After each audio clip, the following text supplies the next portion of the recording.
नमस्कार मेरे प्यारे साथियों, एडुसिला में आपका स्वागत है। जैसा कि आप जानते हैं, पहला चैप्टर जो है साइंस को कंप्लीट हो चुका है, जो कि हम लोगों ने कंपोनेंट्स ऑफ फूड्स पढ़ लिया था। उसके एमसीक्यू भी लगा लिए थे। अब हम अपने दूसरे चैप्टर की ओर चलते हैं, जिसका नाम है, क्या नाम है? सॉर्टिंग मटेरियल्स इनटू ग्रुप्स, यानी कि वस्तुओं के समूह बनाना या तो पदार्थों का समूह बनाना। ठीक, इतनी बात समझे। अब हम लोग इस चैप्टर में क्या क्या पढ़ेंगे, चलिए देख लेते हैं। इसमें पढ़ेंगे हम लोग, ये चैप्टर का नेम है object around S, properties of materials, appearance, hardness, soluble, insoluble, objects में फ्लोट और सिंक इन वाटर, ट्रांसपेरेंसी। तो ये हमारा जो HPRCA ने हम लोगों को सिलेबस दिया है, तो इस चैप्टर का ये सिलेबस है। चलिए आगे देखते हैं। जैसा कि देख रहे हैं, परिचय।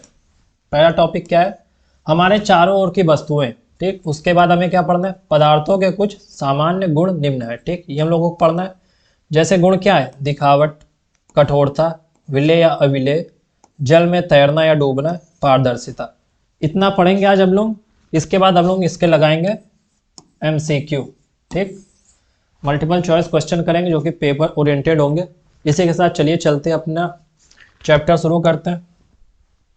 तो देखिए क्या लिखा है, हमारे चारों ओर की वस्तुएं। जो हमारा पहला टॉपिक है उसमें क्या लिखा है?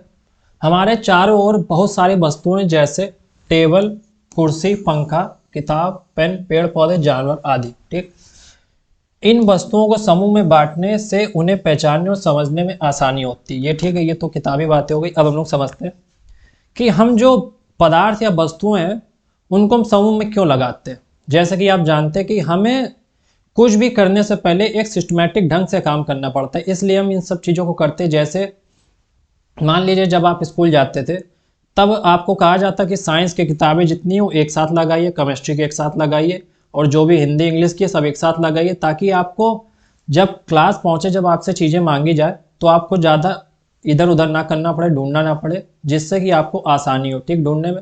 वैसे जैसे ज्योमेट्री बॉक्स के अंदर सब कुछ रख दिया जाता है, जो भी चीज़ सामान है, उसी प्रकार हम अपने चारों ओर की वस्तुओं का एक समूह क्यों बनाते हैं? ताकि हमें ज़्यादा कठिनाई ना हो और हमें आसानी हो उस चीज़ों को ढूंढने के लिए और पहचानने के लिए, समझने के लिए। ठीक, इतनी समझे आप बात। इसी के साथ हम आगे चलते हैं, समझते हैं पदार्थ। तो ये बताइए पदार्थ क्या होते हैं। सबसे पहले तो हम ये समझते हैं। तो आप जानते हैं पदार्थ क्या होते हैं? चलिए आपको समझाते हैं। पदार्थ जो है, इसकी परिभाषा अगर कहें तो कोई भी ऐसी वस्तु जो स्थान घेरती है, जिसका कोई द्रव्यमान होता है, तो उसे हम क्या बोलते हैं? पदार्थ। और पदार्थ किससे मिलकर बना होता है? पदार्थ मिलकर बना होता है अणुओं से। ठीक, और अणु किससे मिलकर बने होते हैं? परमाणु से। ठीक, तो किसी तत्व की सबसे छोटी इकाई क्या होती है? जैसे आप समझिए, किसी तत्व की सबसे छोटी इकाई परमाणु होती है। जैसे ये एक हाइड्रोजन है। ठीक, ये एक मॉलिक्यूल हाइड्रोजन तत्व, ये अभी क्या है? ये है अपना परमाणु। इतनी बात आप समझे, ये परमाणु है। अब इसी में हम लोग एक और हाइड्रोजन जोड़ दें, तो अब ये भी क्या है? एक परमाणु। ठीक, लेकिन अब इन दोनों को जोड़ दिया जाए H2। ठीक, ये क्या बना है? तो ये हो गया अणु। ठीक, समझे इतनी बात आप? जैसे परमाणु परमाणु मिलकर क्या बनाते हैं? अणु। और दो या दो से अधिक अणुओं से मिलकर जो चीजें बनती है, उन्हें हम बोलते हैं पदार्थ। ठीक, पदार्थ कुछ भी हो सकता है। ठीक, अब एक और चीज समझते हैं। आप बताइए, पदार्थ यानी द्रव्य। अब ये बताइए द्रव्य की कितनी अवस्थाएं होती हैं? ठीक, द्रव्य की कितनी अवस्थाएं होती है? अब आप कहेंगे कि 3, ठोस, द्रव्य, गैस। ठोस, द्रव और गैस। नहीं, जब आपसे कोई पूछे द्रव्य की कितनी अवस्थाएं होती हैं, तो टोटल 5 होती हैं। आप जानते हैं कौन कौन सी? सबसे पहले आती है ठोस, ठीक, द्रव, फिर गैस। अब उसके बाद 2 कौन सी होती हैं? उसके बाद चौथी होती है प्लाज्मा। ठीक, और उसके बाद बोस आइंस्टीन। ठीक, आइंस्टीन।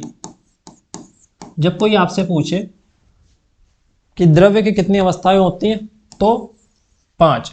अगर आपसे कोई पूछे द्रव्य की मुख्य कौन सी अवस्थाएं होती है, तो वो होती है 3, ठोस, द्रव, गैस। ठीक, अब हम समझते हैं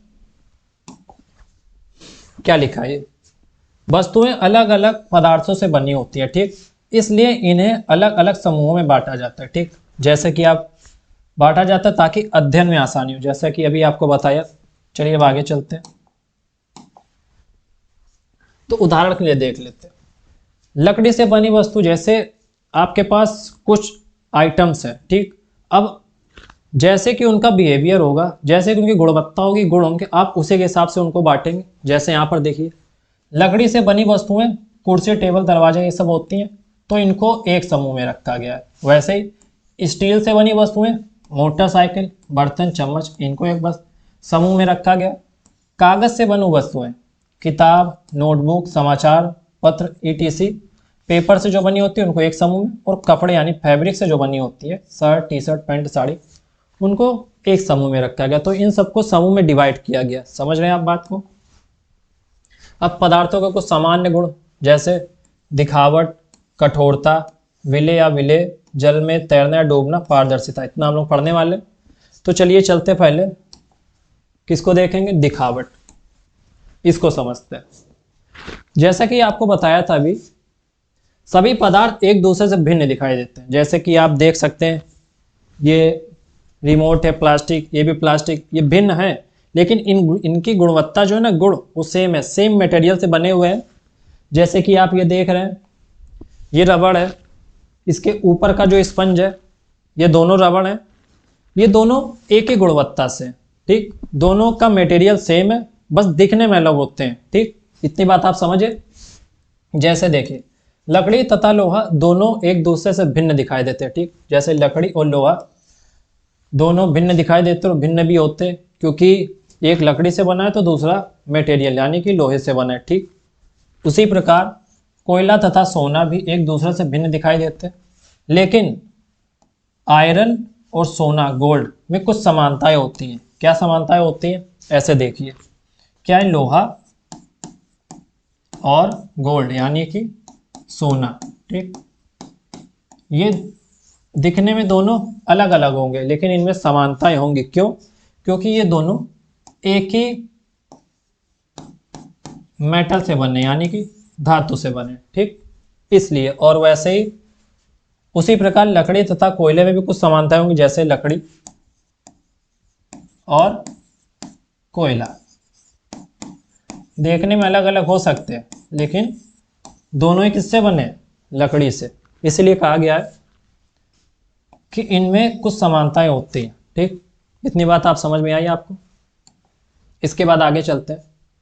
चमक, जैसे कि आप जानते हैं, लोहा और सोना एक विशेष प्रकार की चमक देते हैं। जैसे आप जानते हैं, सोना भी चमक देता है, और जो पॉलिश किया हुआ है लोहा है, जैसे कि आपने कोई देखा होगा, कोई भी दरवाज़ा जब उसको घिसा जाता है, उसको चमकाया जाता है, तो उसमें चमक आ जाती है।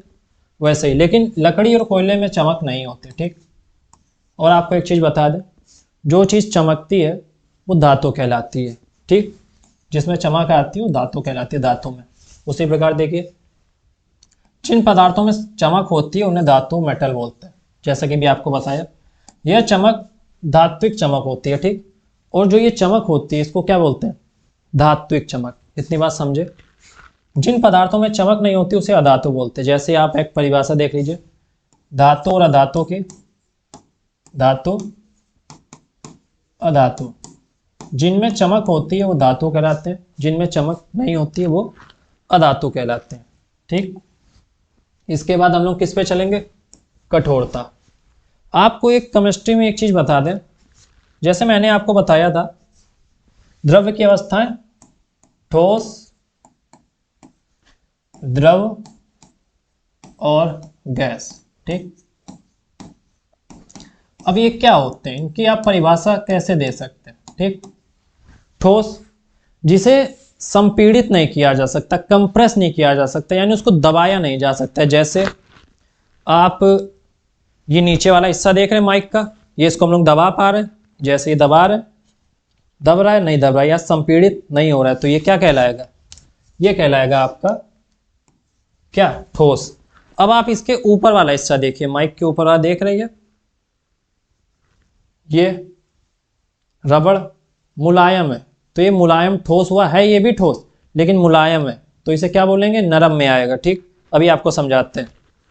आगे देखिए, द्रव, द्रव यानी पानी, जैसे ये हो गया, अंदर इसके पानी भरा या तेल वेल कुछ भी हो गया, तो ये किस में आएगा, द्रव में। गैस, गैस जैसे आप एलपीजी जानते हैं, उसको संपीड़ित किया जाता है, जब सिलेंडर में गैस भरी जाती है ना, तो उसको संपीड़ित करके ही भरा जाता है, कंप्रेशन करके ही उसको भरा जाता है। इसके मॉलिक्यूल जो होते हैं ना, वो बहुत दूर, जैसे एक यहाँ एक यहाँ एक यहाँ, जैसे इतनी दूर दूर होते हैं। ठीक, और द्रव में पास पास होते हैं थोड़े, और ठोस में बहुत पास पास होते हैं, इनके बीच की दूरी बहुत कम होती है। ठीक, अब आप एक चीज़ देख लीजिए, एक सबसे इंपॉर्टेंट क्वेश्चन बनता है कि इनके बीच में जो अट्रैक्शन फोर्स लगता है उसे हम क्या बोलते हैं, तो उसको बोलते हैं, नोट कर लीजिएगा अच्छे से, इसको बोलते हैं अंतरा आणविक आकर्षण बल। ठीक, ये जो इनके बीच की फोर्स लगता है, क्या बोलते हैं उसको, अंतरा आणविक आकर्षण बल। इंग्लिश में क्या बोलते हैं, इंटरमॉलिक्यूलर अट्रैक्शन फोर्स। ठीक, इतनी बात समझ में आई आपको, तो ये हो गए ठोस द्रव गैस की परिभाषा। ठीक, इतनी बात समझे आप। अब इसके बाद इतना आपको समझा दिया, अब चलते हैं आगे। जैसे ये आपको दिखाया था, कुछ वस्तुएं कठोर होती हैं जबकि कुछ वस्तुएं मुलायम होती हैं, जैसे कि भी आपको दिखाया था ना, कुछ वस्तुएं ठोस होती हैं, जैसे मैंने आपको बताया ये ठोस है, ये मुलायम, लेकिन दोनों हैं क्या, ठोस, लेकिन एक थोड़ा हार्ड होता है, एक थोड़ा मुलायम। ठीक, इतनी बात समझे आप। वस्तुओं को उनकी कठोरता के आधार पर भी समूह में बांटा जा सकता है। ठीक, धातुएं सामान्यतः कठोर होती है, जैसा कि बताया अभी आपको, जो धातु देखे थे सामान्यतः कठोर होती है, जबकि यह धातु इतनी कठोर नहीं होती। बात समझाई आपको। जैसे ये भी एक धातु है लेकिन ये कठोर नहीं है। ठीक, इतने समझ रहे हैं आप। चलिए आगे चलते हैं। ये आप समझ गए इतना ठोस द्रव गैस के बारे में। अब हम लोग आगे देखते हैं विलेय अथवा अविलेय। विलेय अथवा अविलेय को समझने से पहले आपको समझना पड़ेगा ये होता क्या है। ठीक, आपको दिखा दे, एक चीज बता दें, जब कोई पानी है, किसी आपने गिलास में पानी लिया, ठीक, अब उसमें आपने चीनी डाल दी।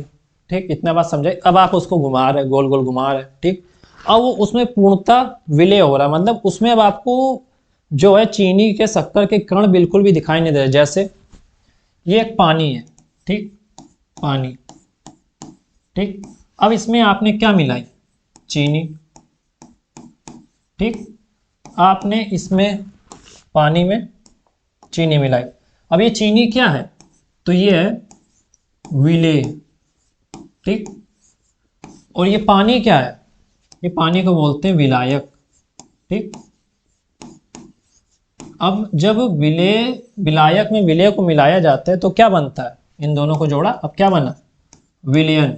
ठीक, यहां से आपको 3 परिभाषाएं मिल गई विलयन की। ठीक, विलयन किसे बोलते हैं, जब किसी विलायक में विलेय को मिलाया जाता है तो बने मिश्रण को विलयन कहा जाता है। लेकिन ये आपके उसमें नहीं है, सिलेबस में पूछा तो नहीं विलयन, लेकिन फिर भी आपको बता दिया। अब समझते हैं विलेय तथा अविलेय के। अब इसके बाद आप तो समझे होंगे विलेय और अविलेय किसे बोलते हैं। तो देखिए, विलेय सॉल्युबल, ऐसे वस्तुएं जो पानी में मिलाए जाने पर विलीन हो जाती है। ठीक, जैसे कि बताया अभी आपको, पानी में क्या मिलाया, आपके शक्कर मिला दी, नमक मिला दिया, कुछ भी, तो वो अब उसका अस्तित्व उसमें नहीं दिखाई दे रहा है। ठीक, इसका मतलब वो उसमें पूर्णतया विलीन हो चुका है, इसीलिए पानी में विलेय कहलाती है। ठीक, यानी कि सॉल्युबल। उदाहरण को देख लीजिए, चीनी, नमक, ठीक, NaCl, ठीक, सोडियम क्लोराइड। आगे देखते हैं अविलेय क्या बोलता है। अब जैसे आपने विलायक था पानी, ठीक, विलायक क्या था, पानी, ठीक, ये तो आपका कन्फर्म है, पानी या कुछ भी ले लीजिए। अब उसमें क्या मिला है, आप मिट्टी मिला दीजिए, बालू मिट्टी कुछ भी। अब आप देखेंगे आप कितना भी घोल लीजिए, घोलते जाइए घोलते जाइए घोलते जाइए, लेकिन उसमें घुलेगा नहीं। जो मिट्टी के कण होंगे ना वो नीचे बैठ जाएंगे, तो उसमें पूर्णतः नहीं घुलेगा। इसका मतलब क्या है, ये अविलेय है, ठीक। तो ऐसी वस्तुएं जो पानी में मिलाए जाने पर उसमें विलीन नहीं होती है, उन्हें पानी में अविलेय कहते हैं, ठीक। उदाहरण के लिए बालू या चॉक पाउडर, कुछ भी ले लीजिए, हल्दी पाउडर जो भी हो, तो उसे क्या बोलेंगे हम, अविलेय। इतनी बात समझ रहे हैं आप। उसके बाद चौथा जो हम लोगों का है पॉइंट, वो ये है कि वस्तुएं जल में तैर अथवा डूब सकती हैं, उसको क्या बोलते हैं, उत्प्लावकता, ठीक। ऑब्जेक्ट्स कैन फ्लोट और सिंक इन वाटर, ठीक, ब्यूनोएसी, ठीक। देखिए समझते हैं इसको। कुछ पदार्थों को जल में डालने पर, ठीक, कुछ पदार्थों को जल में डालने पर वे जल के सतह पर तैरने लगते हैं, ठीक, जबकि कुछ पदार्थ जल में डूब जाते हैं।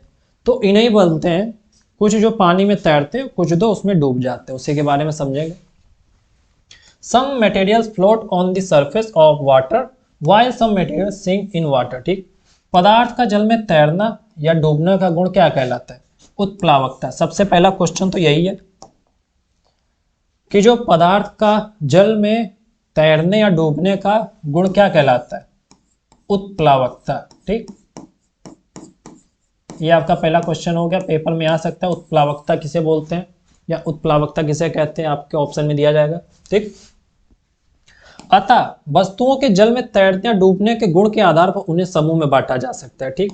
अब जो तैर सकते हैं उनको एक समूह में रखा जाएगा और जो डूब जाते हैं उनको एक समूह में, ठीक। इतना समझ रहे हैं आप। चलिए आगे देखते हैं कौन कौन से होते हैं। जल में डूब जाने वाली वस्तुएं जैसे क्या होती है, जल में कौन कौन सी, जैसे ये जल है, ठीक। अब इसमें क्या भरा है, ये पानी भरा है, ठीक। अब आपने इसमें क्या डाला, पत्थर, पत्थर डूब जाएगा। लोहा, चांदी, तांबा, ये सभी वस्तुएं जल में डूब जाती, अतः इन्हें एक ही समूह में रखा जा सकता है, ठीक। अब देखते हैं कि वस्तुएं जल में तैरने वाली वस्तुएं क्या है। अब जैसे आप जल में, ये जल है, अब उसमें आप लकड़ी डालेंगे तो भी आपको यहाँ पर तैरते हुए मिलेगी। जैसे बोट है, आप जानते हैं नौवा, टाइटैनिक, टाइटैनिक देखिए उसमें कोई लकड़ी लकड़ी जैसे कोई दिखता है, जैक, रोज, समझे, तो लकड़ी तैरती हुई मिलेगी। कागज भी आपका, जैसे बचपन में आपने कागज की नाव तो बनाई होगी, और वो भी जब बारिश होती थी तो उसको जरा चलाते थे, ठीक। प्लास्टिक की बोतल, अब आप प्लास्टिक की बोतल चाहे खाली डालिए चाहे भर के डालिए, वो आपको तैरती हुई नजर आएगी, ठीक। थर्माकोल भी तैरता हुआ नजर आ गया। इसलिए इन सबको एक समूह में रखा गया, क्योंकि ये वस्तुएं जल में डूबती नहीं है। समझ रहे हैं आप बात। अब चलते हैं आगे। हमारा जो लास्ट टॉपिक है वो है ये पांचवा, जो है, जो चार टॉपिक हम लोगों ने पढ़ लिए, पांचवा पढ़ना है क्या, पारदर्शिता। पारदर्शिता क्वेश्चन आंसर शुरू होगा, चलिए समझाते हैं आपको। ट्रांसपेरेंसी, ट्रांसपेरेंसी पारदर्शिता के अंदर क्या होता है, पारदर्शी होता है पहला, दूसरा अपारदर्शी, तीसरा पारभासी या अर्धपारदर्शी, ठीक। अब समझते हैं क्या होता है। पारदर्शी क्या होते हैं, जैसे जब हम किसी ऑब्जेक्ट के यानी किसी पदार्थ के आर पार देख सकते हैं, जैसे आप खिड़की के, आपके घर में खिड़की लगी होगी, जब आप उसके देखेंगे सामने तो आप उसके आर पार देख सकते हैं। यहाँ कोई चीज़ है नहीं, अभी तो नहीं है, फिर भी आप देखिए, आप आर पार देख सकते हैं, तो वो क्या होते हैं, वो होती हैं पारदर्शी, ठीक, वो पारदर्शी होते हैं। अब अपारदर्शी क्या होते हैं, अपारदर्शी कुछ भी हो सकता है, लकड़ी, कोयला, शर्ट, टी शर्ट, जैसे कुछ भी हो गया, जैसे यही हो गई। अब आप इसको अपने आंखों के सामने रख रहे हैं, अब आप इसके आर पार देख पा रहे हैं, तो ये क्या है, तो ये अपारदर्शी है, ठीक। अब पारभासी किसे बोलते हैं, यानी अर्धपारदर्शी। अब आप सपोज कीजिए आपके पास शीशा है, ठीक, आप उसमें फॉग जम गया है, ठीक। अब आप उसके आर पर क्लियर विजन नहीं देख पा रहे, आंशिक रूप से थोड़ा थोड़ा देख पा रहे, जैसे किसी कागज़ में बटर लगा दीजिए, बटर पेपर आपने देखा है? आप उसके आर पार नहीं देख सकते सही से, बस धुंधला धुंधला दिखता है कि सामने से कोई परछाई है या सामने कुछ खड़ा है, ठीक। आप ऐसे देख सकते हैं कागज़ में लगा तेल, ठीक। या तो आप जब हेलमेट लगाएंगे, अब जाड़े का टाइम है, ठीक, आप हेलमेट ढक लीजिए, आपका वाइज़र जो है वो फॉग जम जाएगा, बिल्कुल आपको धुंधला धुंधला, जैसे कार चलाते समय फॉग जम जाता है, फिर आपको विजिबिलिटी कम हो जाती है, उसे हम लोग क्या बोलते हैं? अर्ध पारदर्शी। अब आप मतलब समझ में आए कि पारदर्शी क्या होते हैं, अपारदर्शी क्या होते हैं और अर्ध पारदर्शी क्या होते हैं, ठीक। एक एग्जाम्पल होता है, आपको समझा दें, जैसे आप देखिएगा, आप अभी घर पे हैं तो आप लाइट बंद कर दीजिएगा और आप टॉर्च जलाइएगा या मोबाइल का फ्लैश, जब आप हाथ को ऐसे रखेंगे ना तो देखिएगा कि हल्की हल्की माइनर से आपके पीछे से लाइट आपको दिखेगी, आप वो पूरी बाहर नहीं आती है, बस हल्की हल्की आपको विजन दिख, जैसे आप फ्लैश अंगूठे में लगा लीजिए तो माइनर माइनर सी आपको वहाँ रोशनी दिखेगी, इसका मतलब वो क्या है? तो वो अपारदर्शी में आया जाता है, ठीक, अर्ध पारदर्शी में, अर्ध पारदर्शी यानी पारभासी में, ठीक। एग्जाम्पल जैसे आपको पेपर में दे दिया जाएगा कि अंगूठे के ऊपर या हाथ के ऊपर लाइट जलाने पर ये कौन सी क्रिया कहलाएगी? तो ये कहलाएगी अर्ध पारदर्शी या पारभासी। इतनी बात आपको समझ में आई? तो आज का चैप्टर मेरे ख्याल से यहीं पर ख़त्म हो गया। कितने टॉपिक हम लोगों ने पढ़ लिए, क्या क्या पढ़ लिया हम लोगों ने? सबसे पहले पढ़ा वस्तुओं के चारों ओर जो भी ऑब्जेक्ट था, ऑब्जेक्ट अराउंड अस, ये पढ़ा हम लोगों ने। प्रॉपर्टीज ऑफ मटेरियल, ठीक, पदार्थों के गुण पढ़ लिए, कौन कौन से? अपीयरेंस, ठीक है, दिखावट, हार्डनेस, कठोरता, सॉल्युबल, विले, इनसॉल्युबल, विले, विले, अविले, ऑब्जेक्ट्स में फ्लोट और सिंक इन वाटर, ठीक, जल में तैरती और डूबने वाली, आपको समझा दी। और ट्रांसपेरेंसी अभी हम लोग ने पढ़ी, कौन कौन सी होती है? पारदर्शी, अपारदर्शी और पारभासी। इतनी बात आपको समझ में आई? तो हमारा जो दूसरा चैप्टर है वो भी खत्म हो चुका है, ठीक। अब आपको बता दें, ये जो HPRCA ने जो सिलेबस निकाला वो फुल टू NCERT अकॉर्डिंग निकाला है। तो सिलेबस ही के अकॉर्डिंग देख के हम जो आपको चीज़ें दे रहे हैं वो बिल्कुल पेपर के अकॉर्डिंग आपको पेपर ओरिएंटेड दे रहे हैं। इसी के साथ हमारा जो चैप्टर खत्म हो चुका है। अब हम चलते हैं अपने क्वेश्चंस की ओर, ठीक। अगर आपने चैप्टर को अच्छे से पढ़ लिया है तो आपको ये समझ लिया है तो आपको बिल्कुल भी दिक्कत नहीं होगी क्वेश्चन आंसर को लगाने की। तो चलिए चलते हैं पहले क्वेश्चन की ओर। किसी वस्तुओं के समूह को बनाने के लिए हम सामग्री का चयन कैसे करते? तो बताइए कैसे करते हैं? अभी आपको बताया था कैसे करते हैं। जैसे आपके पास कुछ वस्तुएं हैं, ठीक, यानी पदार्थ है, अब आप उनका चयन कैसे करेंगे? ठीक, मान लीजिए आप ब्याह करने जा रहे हैं, ठीक, आपको लाड़ी पसंद करनी है, आप कैसे करेंगे? जब आपके गुण मिलेंगे, ठीक, क्या मिलेंगे? गुण। इसलिए गुण जरूरी होती है, इसीलिए बोलते हैं 36 के 36 गुण नहीं मिलने चाहिए। आपको पता है कहावत की नहीं, 36 के 36 गुण अगर मिलते हैं तो शादी नहीं करनी चाहिए। क्यों? क्योंकि 36 के 36 गुण, मेरे ख्याल से हमने सुना है कि 36 के 36 गुण राम जी और सीता जी के मिले थे, जो कि फिर उन्हें 14 साल का वनवास लेना पड़ा था, इसलिए कहा जाता है 36 के 36 गुण मिले तो शादी नहीं करनी चाहिए। तो पहला क्वेश्चन का आंसर क्या होगा?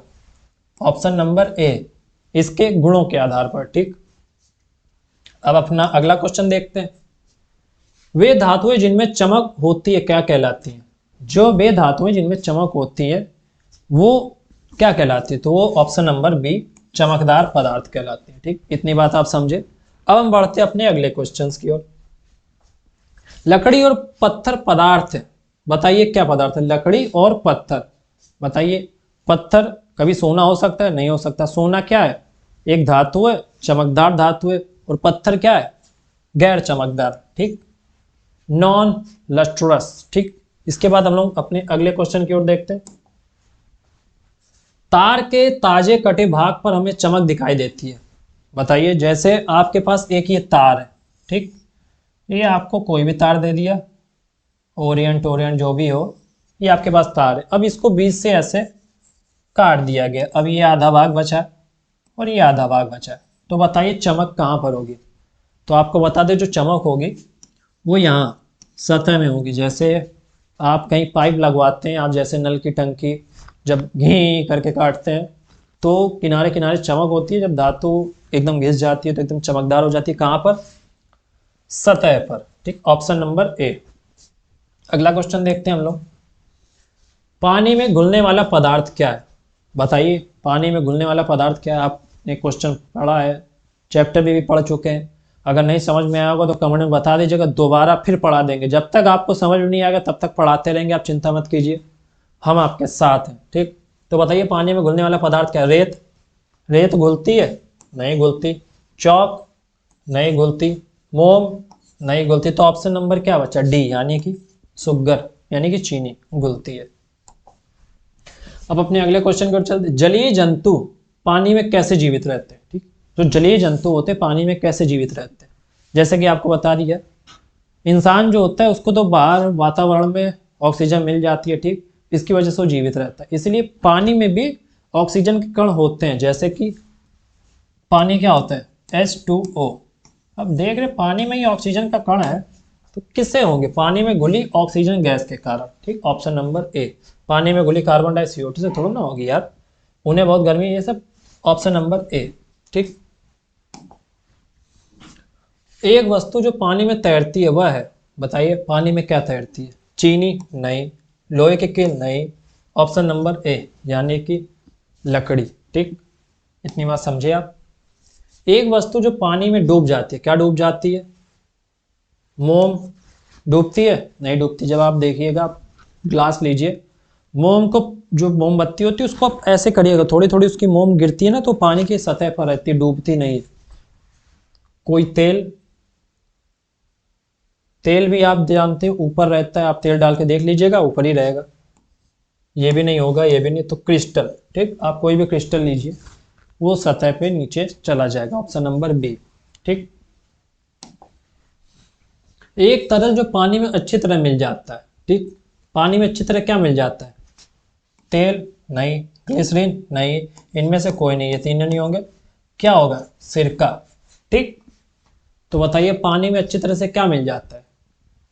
सिरका मिल जाता है। ठीक, जैसे कि आप जानते हैं ये पानी है, इसमें ठोस चीज क्या है? जैसे ठोस हो गया आपका चीनी। चीनी भी एक ठोस है, ये चीनी पानी में मिल जाती है, ठोस भी पानी में मिल रहा है। अब आप द्रव में देख लीजिए, द्रव में क्या हो गया? आप नींबू ले लीजिए, नींबू का रस, नींबू लिख दिया, अरे यार क्या हो गया है? नींबू का रस। ठीक, नींबू का रस, ये भी।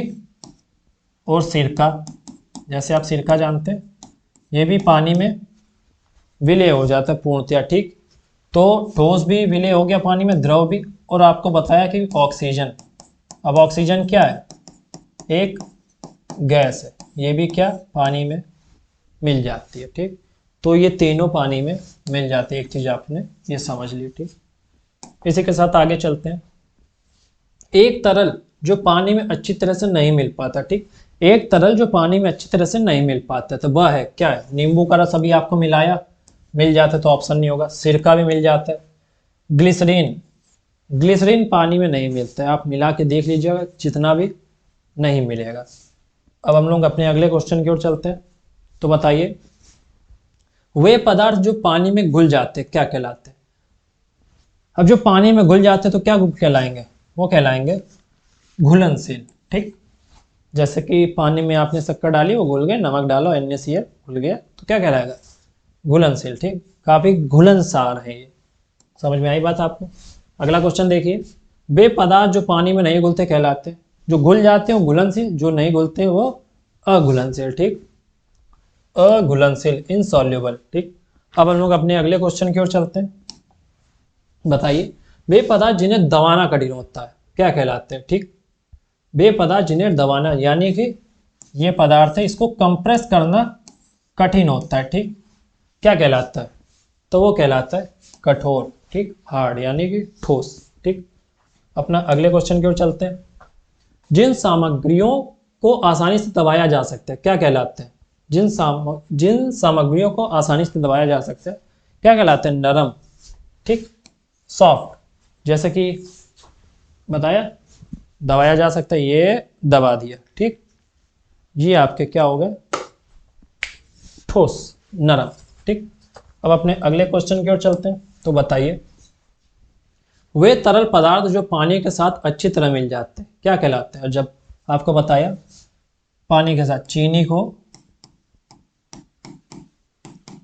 पानी के साथ मिला दिया, क्या बना, विलयन, ठीक। ये पानी है, ये चीनी है, इन दोनों का मिश्रण क्या कहलाया, ये कहलाया विलयन। अब इसको क्या बोलते हैं, मिश्रणीय, यानी कि मिश्रण। इतनी बात समझे। अब अपने चलते हैं अगले क्वेश्चन की ओर। बताइए, वे तरल पदार्थ जो पानी के साथ अच्छी तरह नहीं मिल पाते क्या कहलाते हैं? वो मिश्रण कहलाते हैं, तो ये अमिश्रणीय कहलाएंगे। क्या मिलाएंगे, अमिश्रणीय, ठीक। अब हम लोग अपने अगले क्वेश्चन की ओर चलते हैं। वे पदार्थ या सामग्री जिनके आर पार चीजें देखी जा सकती, अभी बताए ना, आर पार चीजें देखी जा सकती है तो क्या कहलाती है? एक विजिबल शीशा है, उसके आर पार हम लोग देख ले रहे हैं तो क्या कहलाएंगे, वो कहलाएंगे पारदर्शी। अभी आपको समझाया था ना। अगला क्वेश्चन देखते हैं। वे पदार्थ जिनके आर पार हम नहीं देख सकते, materials through which we can not see are called, क्या, अपारदर्शी। तीन चीजें आपको बताई थी ना, पारदर्शी, पारभासी और अपारदर्शी, ठीक। अब देखिए, वे पदार्थ जिन पर वस्तुएं केवल आंशिक यानी माइनर मानी थोड़े रूप से, ठीक ठीक, पार्शियली, ठीक, कौन सा कहलाती है, अपारभासी, ऑप्शन नंबर ए, ठीक है। क्या कहलाती है, ट्रांसलूसेंट, ठीक। अगला क्वेश्चन देखिए, वे पदार्थ जो अपने माध्यम से ऊष्मा के स्थानांतरण की अनुमति देते हैं क्या कहलाते हैं, ठीक। अब देखिए आप, ये ऊष्मा के स्थानांतरण की अनुमति देंगे तो नहीं देंगे। जैसे आप देखिए, आप गर्म कोयले के अंदर जरा लोहे को डालिए, ठीक है, आयरन को, तो आप देखिएगा, आप आयरन के आगे वाला हिस्सा गर्म करेंगे लेकिन उसका पीछे वाला हिस्सा भी गर्म होगा, यानी कि वो ऊष्मा का स्थानांतरण कर रहा है, ठीक। तो वो क्या होंगे, ऊष्मा के सुचालक, ठीक, सुचालक, क्या होंगे, ऊष्मा के सुचालक, ऑप्शन नंबर ए, ठीक। अब वे पदार्थ जो अंदर से ऊष्मा गुजरने नहीं देते, जैसे कि ये, आप यहाँ आगे गर्म करेंगे लेकिन आपको पीछे आने दिखाई देगा, गर्म हीट नहीं पता चलेगी, जैसे लकड़ी में आपको, तो क्या कहलाते हैं, ऊष्मा के कुचालक, ठीक। अगला देखिए, एक तेलीय पतली कागज की शीट होती है, बताया था आपको, तेलीय पतली कागज की शीट क्या होती है, पारभासी, आपको बताया था ना, पारभासी। अगला क्वेश्चन देखिए, निम्नलिखित में से कौन सा पानी में अघुलनशील है, बताइए क्या अघुलनशील है, जल्दी जल्दी बताइए। अल्कोहल वाला गाना सुना है, पीले पीले ओ मेरा रानी पानी मिले तो लगे पानी जैसे। अल्कोहल को पानी में मिलाते हैं तो उसमें पूर्णतया मिल जाता है ना, पता है किसी को मिलता है कि नहीं, जहाँ तक हमने पढ़ा है मिल जाता है, इसका मतलब ये ऑप्शन नहीं है। सोडियम क्लोराइड, अब आप सोडियम क्लोराइड पता ना किसे बोलते हैं, NaCl को। अब आप ये ना देखिए कि कोई नया वर्ड सुन रहे हैं बस इसको लगा दीजिए टच से, पहला ही क्वेश्चन है, नया लग रहा है, अच्छा लग रहा है तो बस यही लगा देते भैया ये NaCl यानी कि नमक होता है, सोडियम क्लोराइड, तो भी ऑप्शन नहीं है। नारियल का तेल, चीनी भी हो जाती है, अब क्या बचा, नारियल का तेल, ठीक, नारियल का तेल, ठीक है।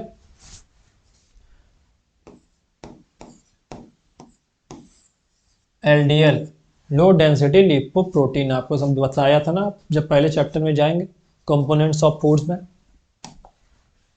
जो कि ठंडी में जम जाता है, गर्मी में पिघल जाता है।